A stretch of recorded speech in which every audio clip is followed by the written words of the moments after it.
ជំរាបសួរប្រិយមិត្តជាទីមេត្រីនាងខ្ញុំស្រីលក្ខិណានិងខ្ញុំបាទសឹងសុផាតសូមស្វាគមន៍មកកាន់កម្មវិធីព័ត៌មានពេលរាត្រីរបស់ VOA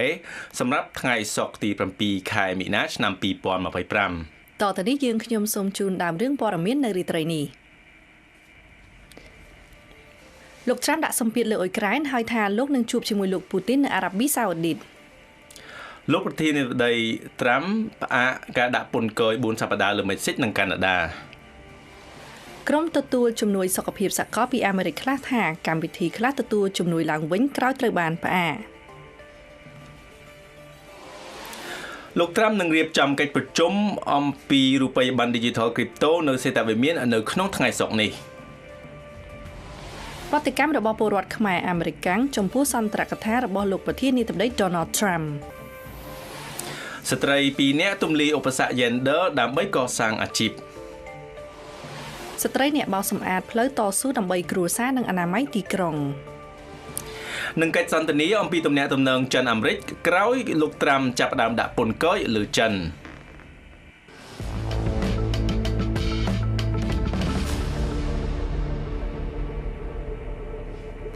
តទៅនេះនាងខ្ញុំសូមជូនព័ត៌មានដំបូងនៅរាត្រីនេះប្រធានាធិបតីសហរដ្ឋអាមេរិកលោក Donald Trump បន្តដាក់សម្ពាធឲ្យរដ្ឋាភិបាលក្រុងគៀវចុះហត្ថលេខាទៅលើកិច្ចព្រមព្រៀងរ៉ាកាលពីថ្ងៃប្រហ័សហើយសម្ដែងភាពជឿជាក់ថារដ្ឋាភិបាលក្រុងមូស្គូក៏ជិតឈានដល់ការព្រមព្រៀងដើម្បីបញ្ចប់សង្គ្រាមដែលរុស្ស៊ីបានចាប់ផ្ដើមពេលដែលរុស្ស៊ីបានចូលឈ្លានពានអ៊ុយក្រែនកាលពីឆ្នាំ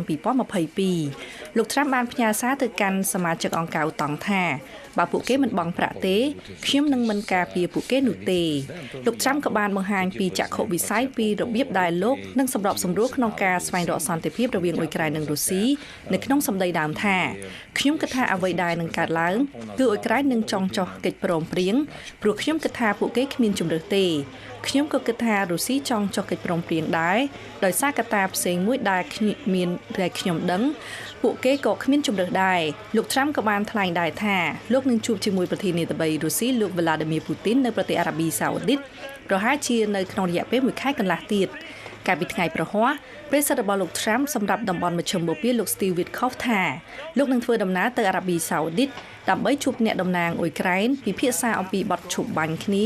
ដើម្បីផ្អាកការឈ្លានពានរបស់រុស្ស៊ីលោក Witkoff ថ្លែងថាលោក Trump មានអារម្មណ៍ថាប្រធានាធិបតីអ៊ុយក្រែនលោក Volodymyr Zelensky បានធ្វើការសម្របខ្លះក្រោយពីមានភាពតានតឹងដាក់គ្នារវាងមេដឹកនាំទាំងពីរនៅឯសេតវិមានកាលពីថ្ងៃសុក្រសប្តាហ៍មុនប្រធានាធិបតីសហរដ្ឋអាមេរិកលោក Donald Trump កាលពីថ្ងៃប្រហ័សបានពន្យាពេលរយៈពេល4សប្តាហ៍សម្រាប់ការដាក់ពន្ធគយចំនួន25% ដែលលោកបានដាក់ចំពោះតំណែងភាគច្រើនពីប្រទេសមិចស៊ិកនិងកាណាដានេះជាវិធានការថ្មីចុងក្រោយបង្អស់របស់លោកនៅក្នុងសង្គ្រាមពាណិជ្ជកម្មអាមេរិកខាងជើងដែលបានធ្វើឲ្យសន្ទុះភាគហ៊ុនធ្លាក់ចុះអស់រយៈពេលជាច្រើនថ្ងៃនិងប៉ះពាល់ដល់ទំនាក់ទំនងរបស់សហរដ្ឋអាមេរិកជាមួយនឹងប្រទេសទាំងពីរដែលជាសម្ព័ន្ធមិត្តដ៏យូរអង្វែងនិងជាដៃគូពាណិជ្ជកម្មដ៏ធំបំផុតរបស់ខ្លួនដំបូងលោកត្រាំបានពន្យាពេលការយកពន្ធគយលើទំនិញនាំចូលពីមិចស៊ិករហូតដល់ថ្ងៃទី2ខែមេសាបន្ទាប់ពីបានលើកដោយផ្ទាល់ពីប្រធានាធិបតីមិចស៊ិកអ្នកស្រី Claudia Sheinberg អំពីរបៀបដែលរដ្ឋាភិបាលមិចស៊ិកបានជួយរារាំងលំហូរជនចំណាកស្រុកនិងគ្រឿងញៀន Fentanyl ដ៏ប្រឡាយចូលក្នុងសហរដ្ឋអាមេរិកតាមការទាមទាររបស់លោកត្រាំក្នុងប៉ុន្មានម៉ោងក្រោយមកលោកត្រាំក៏បានផ្អាកការយកពន្ធគយថ្មីលើប្រទេសកាណាដាផងដែរទោះបីជាអ្វីដែលកើតឡើងចំពោះពន្ធគយលើប្រទេសទាំងពីរនៅក្នុងពេល1ខែខាងមុខគឺគេមិនទាន់ដឹងនៅឡើយប៉ុន្តែវិនិយោគិននានាបានធ្វើការសម្រេចចិត្តដំបូងលើរយៈពេលប្រហែលថ្ងៃនៃវិធានការរបស់លោកត្រាំរួចទៅហើយដោយបានលក់ចេញថោកនៅពាក្យហ៊ុនរបស់ខ្លួនដោយសារតែភាពស្រពេចស្រពិលខាងហិរញ្ញវត្ថុកម្មវិធីសុខភាពសកលមួយចំនួនដែលត្រូវផ្ដល់មូលនិធិដោយសហរដ្ឋអាមេរិកហើយដែលត្រូវបានលុបចោលភ្លាមកាលពីសប្តាហ៍មុនបានទទួលសម្បត្តិពីការប្រែក្រឡាស់ការសម្រេចនេះវិញនេះបើតាមសេចក្តីរាយការណ៍ពីបណ្ដាញសារព័ត៌មាន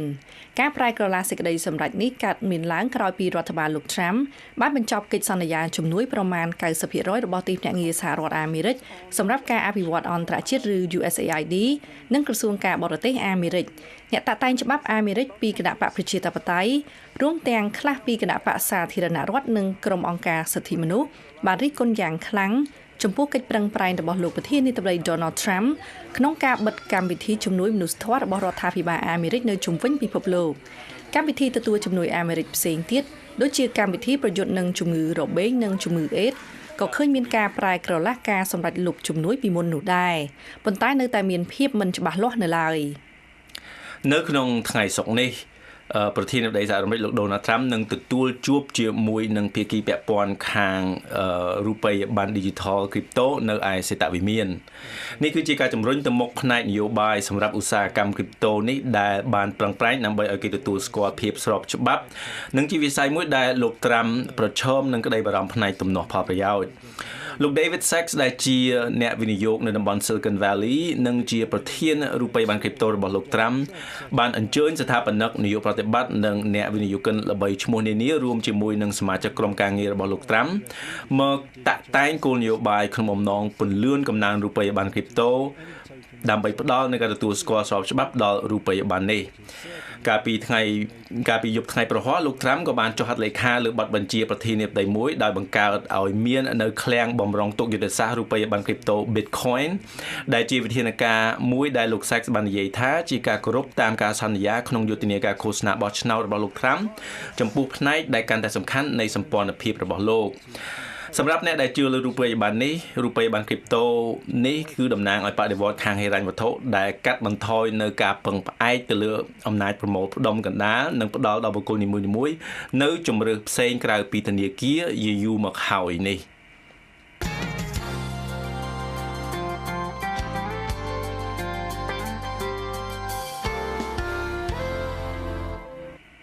ប្រធានាធិបតីសហរដ្ឋអាមេរិកលោក Donald Trump បានថ្លែងសន្ទរកថាលើកដំបូង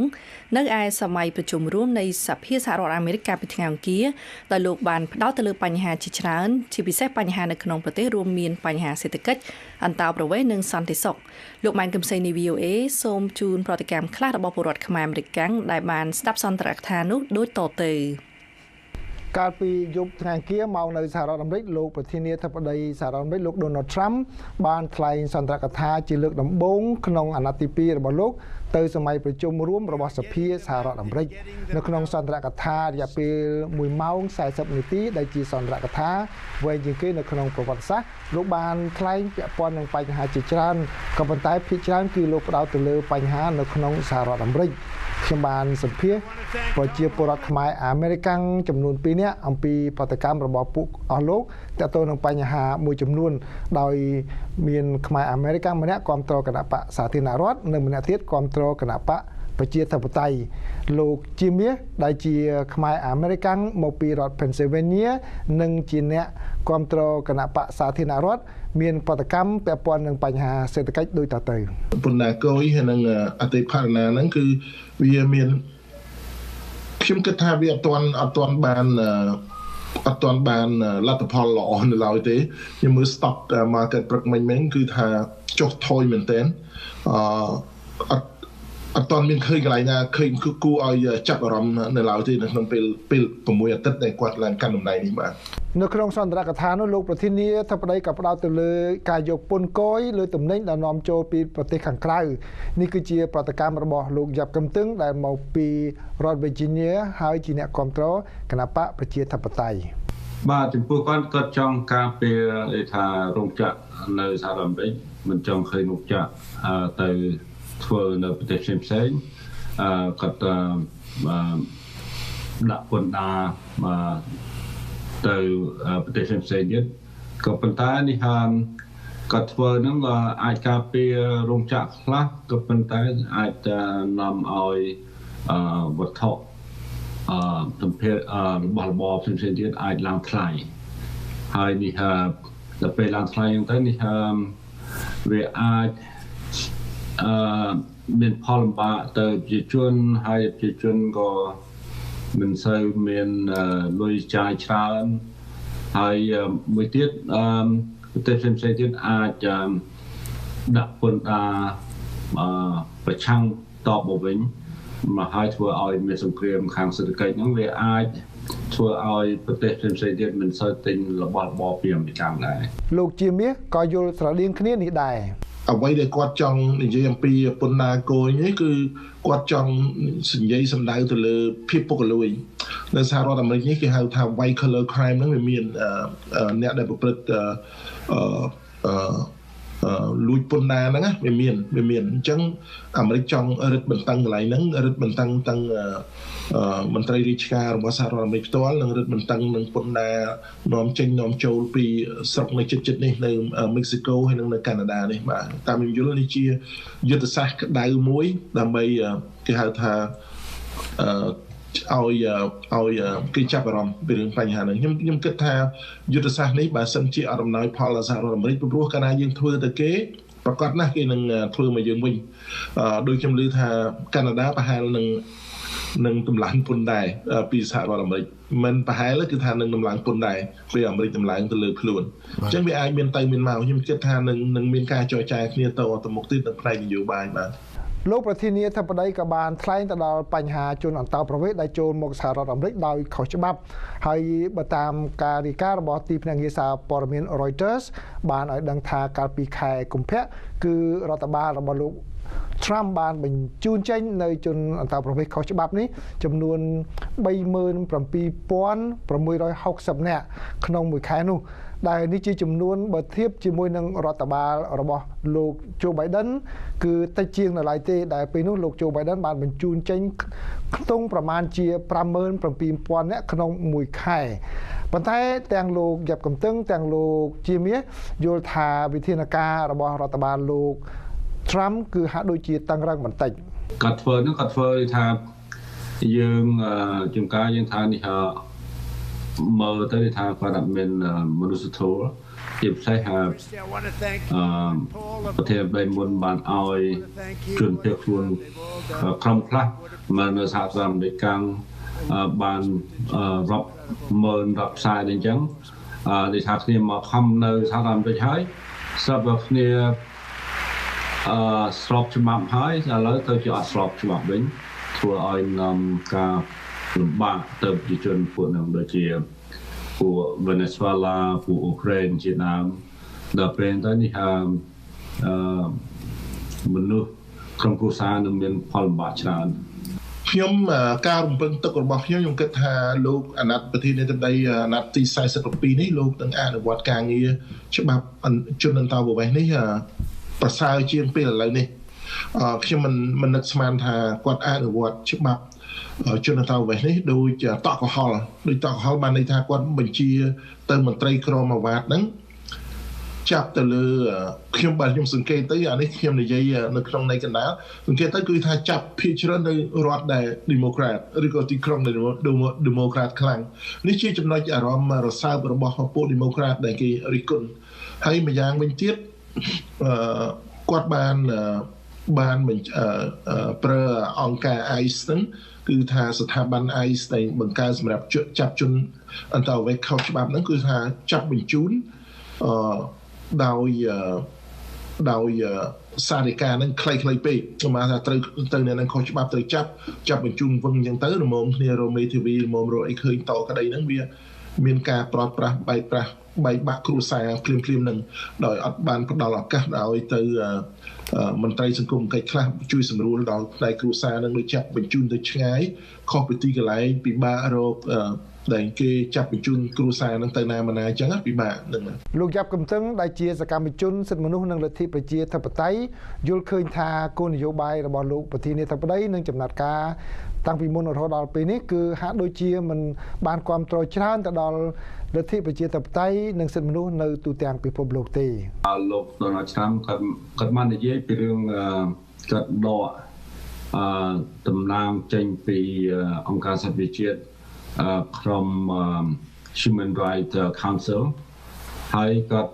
មិនសូវយកចិត្តទុកដាក់ពីរឿងលើកស្កើងពីរឿងសិទ្ធិមនុស្សហើយប្រជាធិបតេយ្យនៅប្រទេសផ្សេងៗទេបើគិតទៅនេះគាត់នឹងកាត់បន្ថយការលើកស្ទួងប្រជាធិបតេយ្យហើយនឹងការប្រព្រឹត្តសិទ្ធិមនុស្សនៅប្រទេសផ្សេងៗពីព្រោះពួក USAID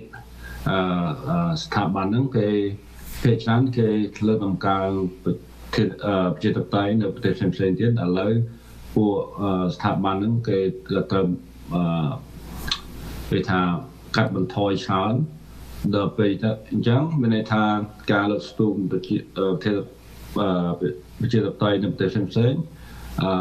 នឹងមានការផលលំបាក បើទោះបីជាយ៉ាងណាក៏ដោយនេះគ្រាន់តែជាដំណាក់កាលនៃការចាប់ផ្ដើមដំបូងនៅក្នុងរដ្ឋបាលលោកប្រធានាធិបតី Donald Trump ហើយនៅមានកិច្ចការជាច្រើនទៀតដែលរដ្ឋបាលរបស់លោកត្រូវបំពេញក្នុងនោះមានដូចជាការបញ្ចប់សង្គ្រាមរវាងរុស្ស៊ីនិងអ៊ុយក្រែនហើយនិងសង្គ្រាមនៅតំបន់មជ្ឈិមបូព៌ាជាដើមរាយការណ៍ពីរដ្ឋធានី Washington ខ្ញុំម៉ែនកឹមសេង VOA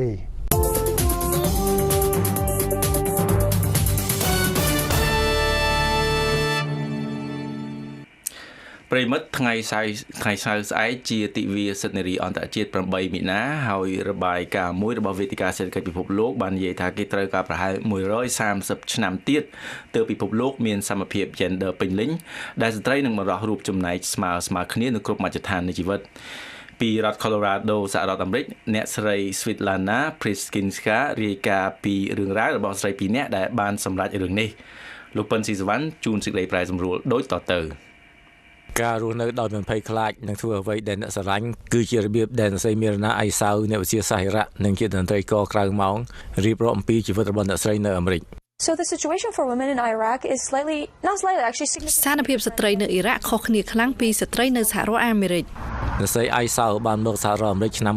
2015នៅអាយុ22ឆ្នាំបន្ទាប់ពីបានរៀនចប់បរិញ្ញាបត្រនៅប្រទេសអ៊ីរ៉ាក់អ្នកស្រីបានបញ្ចប់ការសិក្សាពីសាកលវិទ្យាល័យរដ្ឋ Colorado ក្នុងឆ្នាំ2017ដោយទទួលបានសញ្ញាបត្រអនុបណ្ឌិតផ្នែកជីវវិទ្យាកោសិកានិងម៉ូលេគុលជាយថាហេតុអ្នកស្រីបានធ្វើកម្មសិក្សាជាអ្នកឯកទេសឧបករណ៍មន្ទីរពិសោធន៍ដោយធ្វើពិសោធន៍ផ្ទៀងផ្ទាត់ដំណើរការនិងគុណភាពឧបករណ៍វិទ្យាសាស្ត្រនិងឧបករណ៍ផ្សេងៗទៀតបន្ទាប់ពីកម្មសិក្សាអ្នកស្រីបានចាប់ផ្ដើមធ្វើជាអ្នកឯកទេសក្នុងវិស័យនេះអ្នកស្រីថ្លែងថា I really liked the technology. ខ្ញុំពិតជាចូលចិត្តបច្ចេកវិទ្យាខ្ញុំមិនឃើញស្ត្រីច្រើនធ្វើការងារនេះទេនៅសហរដ្ឋអាមេរិកអ្នកស្រីមានសេរីភាពជាអ្នកលេងអាជីពស្គរក្នុងកម្មវិធីប្រគំតន្ត្រីនិងកម្មវិធីបុណ្យដែលអ្នកស្រីថានៅអ៊ីរ៉ាក់អ្នកស្រីមិនអាចធ្វើដូច្នោះបានទេអ្នកស្រីបន្តថា Imagine a metal drummer like ស្រមៃមើលនៅអ៊ីរ៉ាក់អ្នកវាយស្គរដែកដូចខ្ញុំត្រូវភ្ជាប់ខ្លួនជាមួយជំនឿណាមួយថ្ងៃទី8មីនាជាទិវានារីអន្តរជាតិដែលអបអរសាទរសមិទ្ធផលសង្គមសេដ្ឋកិច្ចវប្បធម៌និងនយោបាយរបស់ស្ត្រីអ្នកនាំពាក្យអង្គការសហប្រជាជាតិផ្នែកស្ត្រីអ្នកស្រី Paloma Escudero ថ្លែងថាការប្រពៃទិវានារីអន្តរជាតិមិនមែនមានន័យថាលែងមានអ្វីត្រូវកែលម្អសម្រាប់ជីវិតស្ត្រីនោះទេអ្នកស្រីចេញសេចក្តីថ្លែងការណ៍តាមអ៊ីមែលថាស្ត្រីនៅឆ្ងាយក្រោមសមភាពស្ទើរគ្រប់វិស័យហើយយើងមើលឃើញនៅឆ្លោះនៅក្នុងសង្គ្រាមនិងវិបត្តិជាច្រើនដែលពិភពលោកប្រឈមរួមមានជំងឺ Covid-19 ដែលស្ត្រីរងផលប៉ះពាល់មុនគេនិងអាក្រក់បំផុត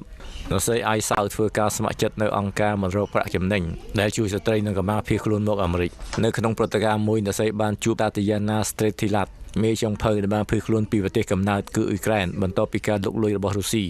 អ្នកស្រីអៃសាវបានផ្ដល់ដំបូន្មានខ្លះៗដល់អ្នកស្រីអំពីអន្តោប្រវេសន៍ហើយអ្នកស្រី Stretilat បានចែកម្ហូបអ៊ុយក្រែនដល់គាត់អ្នកស្រី Stretilat ថាជីវិតស្ត្រីនៅអ៊ុយក្រែននិងអ៊ីរ៉ាក់ខុសគ្នាប៉ុន្តែស្ត្រីបានតស៊ូជោគជ័យក្នុងអាជីពខុសទម្លាប់ជាសកលអ្នកស្រីថ្លែងថា In Ukraine as well as here there are not a lot នៅអ៊ុយក្រែននិងនៅទីនេះមិនមានមេចុងភៅស្រីច្រើនទេភាគច្រើនជាបុរសពិបាករកការបញ្ជាក់ផ្ទុយពីនេះអ្នកស្រី Stretilat ថាអ្នកស្រីមានទឹកចិត្តដែលឃើញស្ត្រីមកពីប្រទេសផ្សេងៗគ្នាគ្រប់គ្រងនិងរៀនពីគ្នាទៅវិញទៅមក After my immigration journey to USA បន្ទាប់ពីធ្វើអន្តោប្រវេសន៍មកសហរដ្ឋអាមេរិកទីបំផុតខ្ញុំបានចាប់ផ្ដើមធ្វើចុងភៅខ្ញុំបង្រៀននិស្សិតធ្វើម្ហូបនៅសាកលវិទ្យាល័យរដ្ឋ Colorado នៅភោជនីយដ្ឋានក្នុងស្រុកនិងបង្រៀនធ្វើម្ហូបអ៊ុយក្រែននៅក្នុងសហគមន៍ផ្សេងៗហើយធ្វើជាគ្រូចុងភៅឯកជនផងដែរខ្ញុំរីករាយណាស់ក្នុងការចែករំលែកចំណូលចិត្តរបស់ខ្ញុំក្នុងការធ្វើម្ហូបជាមួយស្ត្រីមកពីប្រទេសផ្សេងៗដោយសារកំណើនបច្ចេកវិទ្យាច្នៃប្រឌិតជំនាញអ្នកស្រីអៃសាវកំពុងកើនឡើងហើយអ្នកស្រីរីករាយដែលឃើញមានទីផ្សារពិសេសអ្នកស្រីថ្លែងថា I've been very interested in aerospace and aerospace ខ្ញុំចាប់អារម្មណ៍យ៉ាងខ្លាំងលើបច្ចេកវិទ្យាអវកាសដូច្នេះខ្ញុំពិតជាអរគុណណាស់ដែលអាចតាក់ទងជាមួយភ្នាក់ងារអវកាសជាច្រើនដូចជា SpaceX និង NASA ដើម្បីជួយឲ្យគេជ្រើសរើសឧបករណ៍ពិសោធន៍ត្រឹមត្រូវដើម្បីវិភាគសារធាតុគីមីមួយចំនួនការងារបច្ចុប្បន្នរបស់ខ្ញុំគឺវិភាគវិទ្យាកម្មសម្រាប់អ្វីដែលបញ្ជូនទៅអវកាសនិងចុះមកវិញ របាយការណ៍ឆ្នាំ2024របស់វេទិកាសេដ្ឋកិច្ចពិភពលោកថាគេត្រូវការ134ឆ្នាំឬប្រហែល5ជំនាន់ទៀតទើបសម្រេចបានសមភាព gender ពេញលេញលើទិដ្ឋភាពសំខាន់ៗចំនួន4រួមមានការចូលរួមនិងឱកាសសេដ្ឋកិច្ចការអប់រំសុខភាពនិងការរស់រានមានជីវិតហើយនិងការពង្រឹងអំណាចនយោបាយពីរដ្ឋធានី Washington ខ្ញុំពិនស៊ីសវណ្ណ VOA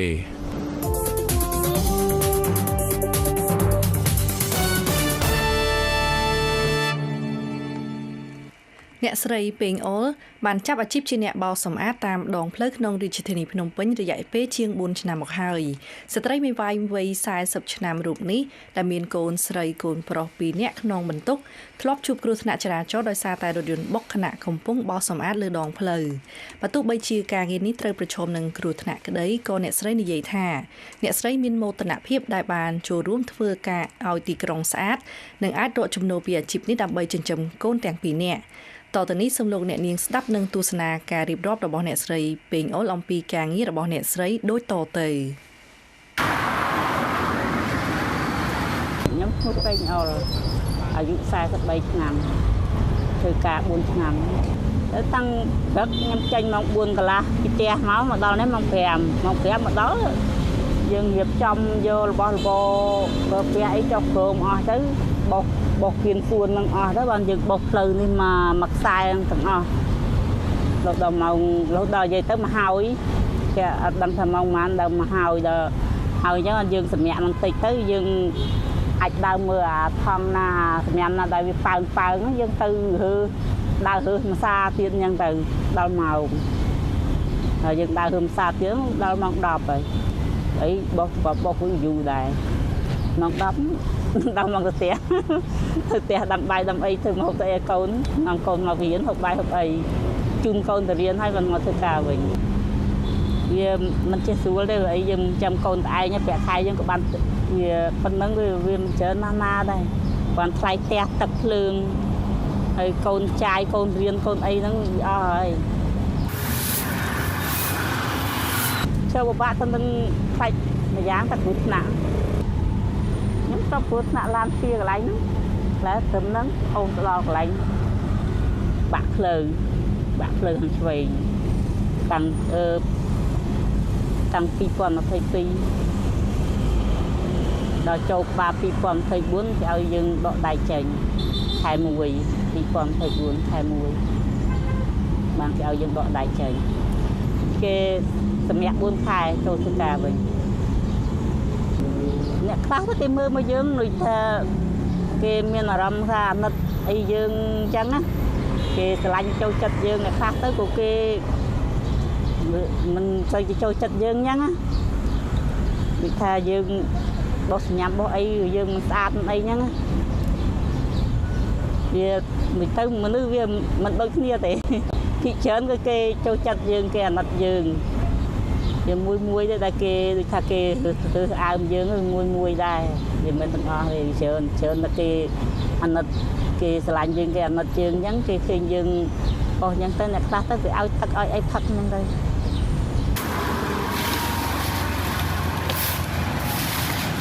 ចាំឲ្យអ្នកបើកបរលើដងផ្លូវថាឃើញអ្នកបោះអើយសម្អាតតាមដងផ្លូវហ្នឹងសូមឲ្យគាត់បើឃើញហើយសូមឲ្យគាត់រៀងឆ្ងាយបន្តិចហើយកុំឲ្យគាត់លឿនដល់គាត់ផ្អន់លឿនបន្តិចណាកុំឲ្យគាត់លឿនពេកពួកអីភាគច្រើនពួកខ្ញុំគ្រោះថ្នាក់នឹងឡានម៉ូតូអីគាត់ដឹកមិនប្រយ័ត្នហ្នឹងណាជួនកាលទៅអាកង់ដែលដាក់ឈាមអញ្ចឹង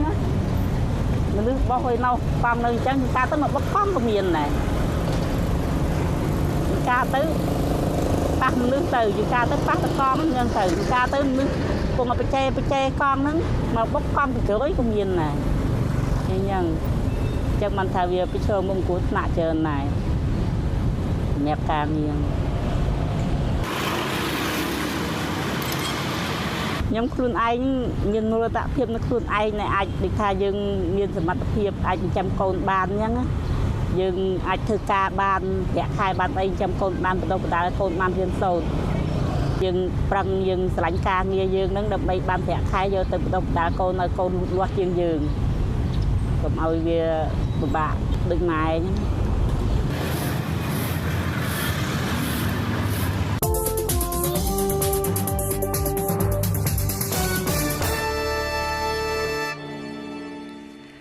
យើងទៅបានលើពីស្ថានភាពពន្ធគយអាមេរិកជាមួយនឹងប្រទេសមិចស៊ិកនិងប្រទេសកាណាដាប៉ុន្តែកាលពីដើមសប្តាហ៍នេះលោកប្រធានាធិបតី Donald Trump របស់សហរដ្ឋអាមេរិកបានដំឡើងពន្ធគយលើទំនិញចិនរហូតដល់ទៅ 20% តែរហូតមកដល់ពេលនេះរដ្ឋាភិបាលចិនបានប្រតិកម្មនឹងការនឹងឆ្លើយតបយ៉ាងដូចម្តេចខ្លះចាសូមអញ្ជើញលោកសុផាតជួយប្រាប់ដល់ប្រិយមិត្តរបស់យើងបាទសូមអរគុណលោកកណាមុននឹងចូលដល់ថាប្រតិកម្មរបស់ចិនហ្នឹងចង់បញ្ជាក់ឡើងវិញថាមូលហេតុដែលសហរដ្ឋអាមេរិកបានសម្រេចដាក់ពន្ធលើចិនគឺមិនខុសពីកាណាដាមិនទេគឺដោយសារលោកប្រធានាធិបតីត្រាំយល់ថាចិនមិនធ្វើពាណិជ្ជកម្មត្រឹមត្រូវហើយថាយុត្តិធម៌ទេជាមួយសហរដ្ឋអាមេរិកហ្នឹងហើយរដ្ឋមន្ត្រីហិរញ្ញវត្ថុរបស់លោកត្រាំគឺលោក Scott Bessent ហ្នឹងកាលពីថ្ងៃទី28ខែកុម្ភៈបានសន្ទនាតាមទូរស័ព្ទជាមួយនឹងឧបនាយករដ្ឋមន្ត្រីចិនលោក He Lifeng នៅក្នុងនោះដែលលោក Scott Bessent បានបញ្ជាក់សម្ដែងការបារម្ភថាប្រទេសចិនហ្នឹងគឺបានធ្វើមានគោលនយោបាយមិនយុត្តិធម៌មិនត្រឹមត្រូវនៅក្នុងការធ្វើពាណិជ្ជកម្មជាមួយសហរដ្ឋអាមេរិកហើយគោលបំណងរបស់រដ្ឋបាលលោកត្រាំហ្នឹងគឺដើម្បីការពារសេដ្ឋកិច្ចអាមេរិកការពារពលករអាមេរិកនិងសន្តិសុខជាតិអាមេរិកក៏ប៉ុន្តែយ៉ាងណាក៏ដោយយើងដឹងថាតាមពីម្សិលមិញយើងឃើញមានប្រតិកម្មពីចិនដូចនឹងពីប្រតិកម្មពីកាណាដានិងម៉ាស៊ីកផងដែរគឺប៉ុន្តែនៅថ្ងៃសុក្រនេះតែម្ដងគឺមានប្រតិកម្មផ្ទាល់ពីប្រមុខការទូតចិនគឺលោកវ៉ាងអ៊ីដែលលោកក៏ជារដ្ឋមន្ត្រីការបរទេសចិនដែរផងដែរលោកបានរិះគន់ចំពួកសហរដ្ឋអាមេរិកចំពោះការដាក់ពន្ធគយនេះហើយលោកបានបដិញ្ញាថានឹងធ្វើការសងសឹកឡើងខ្លាំងវិញនៅបើសិនជា Washington ទីក្រុង Washington នៅតែបន្តការដាក់សម្ពាធទៅលើចិនលោកបានថ្លែងដូចនេះនៅក្នុងសន្និសីទសារព័ត៌មានជាមួយអ្នកសារព័ត៌មានក្នុងស្រុកនិងក្រៅស្រុកនៅក្នុងសន្និសីទប្រចាំឆ្នាំពេលដែលមានកិច្ចប្រជុំប្រចាំឆ្នាំរបស់សភាចិននៅកាលពីថ្ងៃសុក្រនេះដែរហើយលោកក៏បាននិយាយថាលោកមិនដឹងថាតើគឺមិនជឿថាតើការដូចថាតើការដាក់ពន្ធនេះមានប្រសិទ្ធភាពអត់ទេហើយក៏បានអំពាវនាវឲ្យទីក្រុង Washington នឹងជៀសវាងនៅការធ្វើឲ្យមានចំនួនចាតាមលោកសុផាតនិយាយគឺមានប្រតិកម្មទៅមកពាក់ព័ន្ធនឹងការដាក់ពន្ធគយនឹងអញ្ចឹងតើទំនាក់ទំនងរវាងចិននិងសហរដ្ឋអាមេរិកទៅជាយ៉ាងណាដែរបើតាមខាងទស្សនៈចិនវិញបាទយើងឃើញថានេះគឺនៅជាដំណាក់កាលដំបូងណាប៉ុន្តែគាត់ថាលោកបាននិយាយផ្ទាល់នេះគឺសម្ដីផ្ទាល់របស់មន្ត្រីការទូតចិនហ្នឹងគឺថាលោកថាមិនមានប្រទេសណាអាចសម័យថាចង់បានអ្នកនឹងល្អជាមួយចិនក្នុងពេលដែលដូចថារដ្ឋបတ်ក្នុងពេលជាមួយគ្នានឹងដែរអញ្ចឹងដែលលោកសម្ដៅថាអាមេរិកចង់បានអ្នកនឹងល្អជាមួយចិនប៉ុន្តែក៏ដាក់ពន្ធគយលើចិនដែរប៉ុន្តែលោកថាថ្មីបើមានការដាក់ពន្ធគយទៅលើចិនក៏ដោយក៏លោកវ៉ាងអ៊ីបាននិយាយថាទីក្រុងប៉េកាំងនៅតែបដិញ្ញាថានឹងមានរក្សាទំនាក់ទំនងនឹងល្អនឹងថិតថេរទំនាក់រវាងសហរដ្ឋអាមេរិកនិងចិនដែលផ្អែកទៅលើដូចថាការគោរពគ្នាទៅវិញទៅមកនៅដែរហើយអ្នកវិភាគដែល VOA បានសម្ភាសនេះគេបានចាត់ទុកថាសម្ដីរបស់លោកវ៉ាងអ៊ីហ្នឹងគឺបង្ហាញថាចិនព្យាយាមដោយថារក្សាអ្នកនឹងមួយអាមេរិកគឺថាបង្ហាញថាខ្លួនឯងរឹងមាំប៉ុន្តែក្នុងពេលជាមួយគ្នាក៏មិនព្យាយាមធ្វើឲ្យរឿងហ្នឹងវាកាន់តែមានតានតឹងភាពតានតឹងឡើងគឺមានថាចិននៅប្រយ័ត្នយ៉ាងបាទចាយើងឃើញថាសហរដ្ឋអាមេរិកបានដកខ្លួនចេញពីអង្គការអន្តរជាតិមួយចំនួនតើការដកខ្លួននេះតើចិនយល់យ៉ាងណាដែរបាទអញ្ចឹងនៅក្នុងសន្និសីទសារព័ត៌មានលោកក៏បានថ្លែងអំពីរឿងដែរក៏លោកត្រូវបានសួរអំពីរឿងថាតើចិនយល់យ៉ាងណាពីអាមេរិកដកខ្លួនពីអង្គការមួយចំនួនដូចជាយើងដឹងហើយអង្គការសុខភាពពិភពលោកឬមួយដូចតែគម្រោងមួយចំនួនឬក៏ដូចជាការបង្កកជំនួយUSAID ដែលយើងឮបានពីមុនយើងបានឮនៅក្នុងព័ត៌មានក្នុងថ្ងៃនេះផងដែរហ្នឹងហើយចិនដូចថាឆ្លៀតឱកាសនេះបានលើកពីថាចិននៅគាំទ្រmultilateralism គឺប្រព័ន្ធនយោបាយមួយដែលមានពហុភាគីមានប្រទេសច្រើនចម្រុះជាជាងអត្តនោទភាពហើយចិនក៏ព្យាយាមថាខ្លួនឯងនិយាយថាមានការទទួលខុសត្រូវចាអរគុណលោកសុផាតដែលបានពន្យល់ពាក់ព័ន្ធអំពីរឿងនេះចាប្រិយមិត្តជាទីមេត្រីដោយសារតែពេលវេលាយើងបានឈានដល់ទីបញ្ចប់ហើយសម្រាប់ពេលនេះនាងខ្ញុំស្រីលក្ខិណានិងខ្ញុំបាទសឹងសុផាតសូមអរគុណប្រិយមិត្តដែលបានទស្សនានិងស្ដាប់កម្មវិធីរបស់ VOA នៅពេលនេះសូមអរគុណនិងសូមជម្រាបលា